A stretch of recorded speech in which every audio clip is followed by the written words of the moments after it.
শুনে নেন। এখন রমজানে যদি ইবলিস তওবা করে তো কি মনে হয় ইবলিসের তওবা কবুল হবে? হবে হবে? ইবলিসের তওবা কবুল হবে? জোরে বলেন না। আচ্ছা ইবলিস যদি কাল থেকে 5 ওয়াক্তের নামাজি আবার হয়ে যায়, হবে কবুল হবে? হবে না।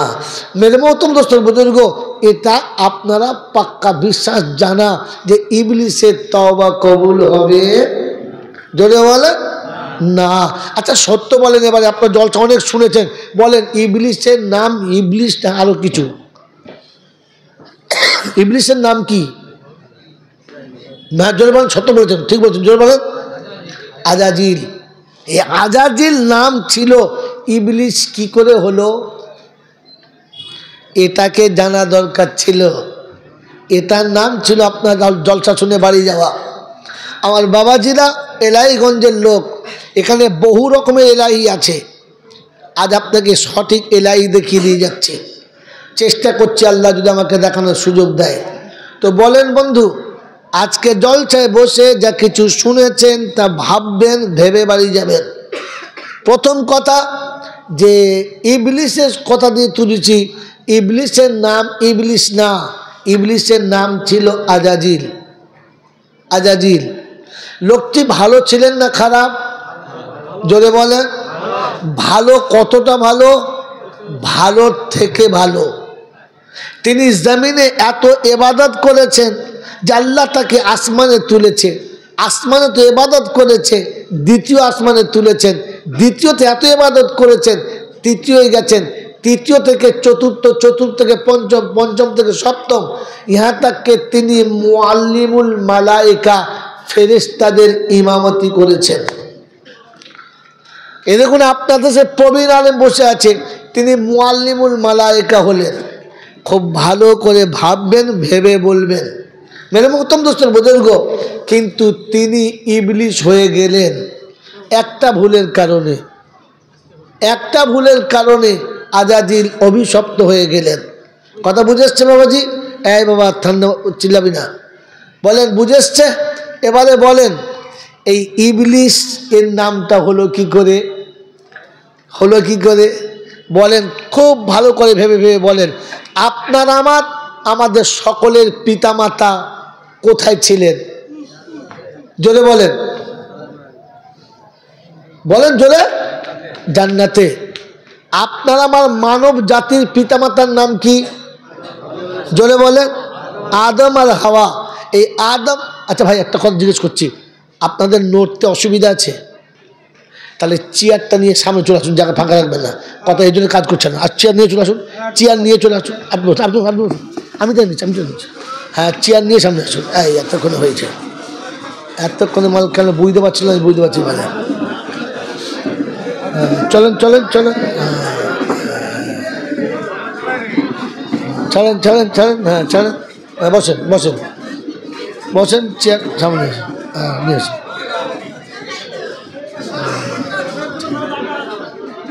বলো বলো বলো বলো বলো।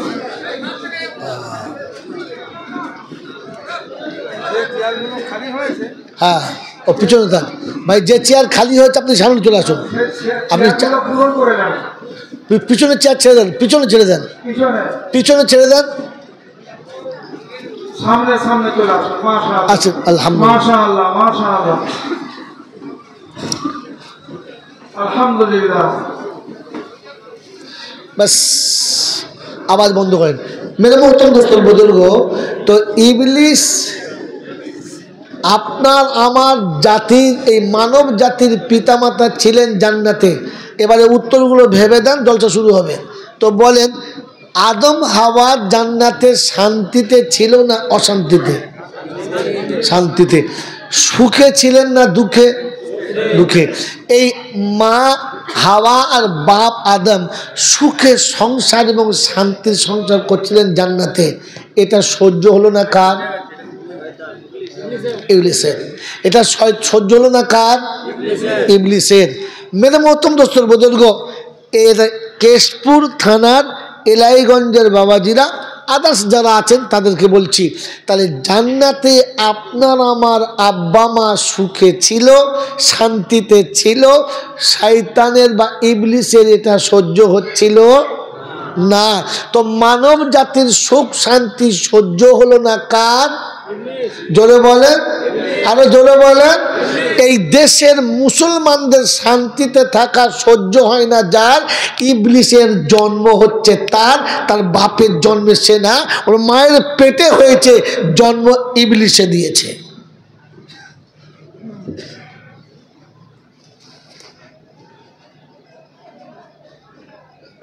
আপনার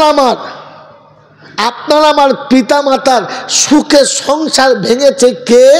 ইবলিস হলো যে মুসলমানের সংসার ভেঙে টুকরো করে যারা, ইবলিসের জন্মে বা রক্তে তৈরি তারা, মানুষের রক্তে কখনো হতে পারে না তারা।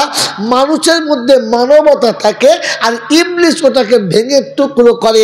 ভাই ভাইয়ের সংসার ভেঙেছে যারা, ইবলিস হলো তারা। শাশুড়ি বউয়ের সংসার ভেঙেছে যারা, ইবলিস হলো তারা। প্রতিবেশীর সঙ্গে মোহাব্বত দেখে সহ্য করতে পারে না যারা, ইবলিস হলো, জোরে বলেন, ইবলিস হলো। কাল সকালে উঠে চার দোকানে বসে বসে দেখে নেবেন ইবলিস কারা কারা। এরকম ইবলিস যদি মাথায় টুপি দেয়, মুখে দাড়ি রাখে, আর 4 বার হজ করে, ও শালা মরলে কিয়ামতে ইবলিসের সঙ্গে উঠবে। কারণ রাসূল বলেছেন, মান তাসাব্বাহা বিকওমিন ফাহুয়া মিনহু। মানুষের সুখ দেখে সহ্য করতে পারে না যারা, ইবলিস 1 নম্বরে হলো। জোরে বলেন।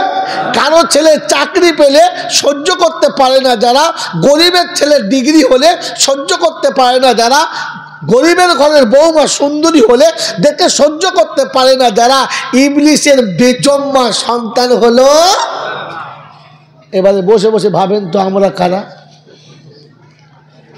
সন্ধ্যা থেকে দরুদ শরীফ পড়ছেন না, সালা ইবলিসের দরুদ শরীফ পড়লে কাজ হয়? কথা বলে কি ভাই, আমার বাংলা বুঝতে পারছেন না নাকি? তো নড়ুন, কথাবার্তা বলুন, চুপ করে শোনেন না। আমার বাবাজিরা, আমার শোনাচ্ছেন বন্ধুরা, আমার আল্লাহওয়ালা ভাইয়েরা,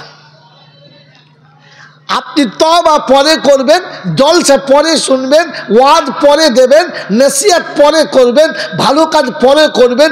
আগে ইবলিসের খাতা থেকে নামটা কাটান, তারপরে করবেন। কথা বুঝেছেন বাবাজি? বাবাজিরা, সারা জীবন মানুষের ভালো দেখতে পারলো না, সারা জীবন মানুষের সুখ দেখতে পারলো না, সারা জীবন কোনো মানুষকে শান্তিতে বাস করতে দিল না, এইরকম ইবলিস মরে যাবে, আর ইবলিসের ঘরে 40-এর মিলাদ হবে। আপনার কি বলছে, ফেরেশতা এসে বসে থাকবে? কি বলে রে? আরে আমি ইয়াসিন না যে অর্ধেক ঢেকে রেখে বলবো, আমি মুফতি মতিয়ার না, আর আবু ওবায়দা না যে আপনাকে 1 পিঠ বলবো আর 1 পিঠ বাঁচাবো। আমি যখন বলি তখন উদুম করে বলি। এরকম ইবলিসের ঘরে যখন কোরআনখানি হবে, এরকম ইবলিসের ঘরে যখন মিলাদ হবে, এরকম ইবলিসের ঘরে যখন কুলখানা হবে, তো ফেরেশতা ওই ধর্মাতে গিয়ে বসে বসে তওবা করবে, খোদা ইবলিসের ঘরে মিলাদ হচ্ছে, তুমি দেখো, আমার কিছু করার নাই। বাবাজিরা, উম্মতের নাজাতের জন্য, উম্মতের পরিত্রাণের জন্য আল্লাহ একটা মক্ষম আমল দিয়েছেন। আমলটার নাম কি জানেন না? বলেন, আল্লাহ পাকের যত হুকুম আছে চিরকাল থাকবে নাকি অর্ধেক রাস্তায় উঠে যাবে? জোরে বলেন, আরো জোরে বলেন। জানেন না, আপনি কিচ্ছু জানেন না। এই জন্য বলেছিল, কুন আলিমান, আলিম হও। নামাজ চিরকাল থাকবে না, রোজা চিরকাল থাকবে না, হজ চিরকাল থাকবে না, যাকাত চিরকাল থাকবে না। একটা আমল চিরকাল থাকবে, তা কিয়ামত তক থাকবে। বলেন আমলটার নাম কি?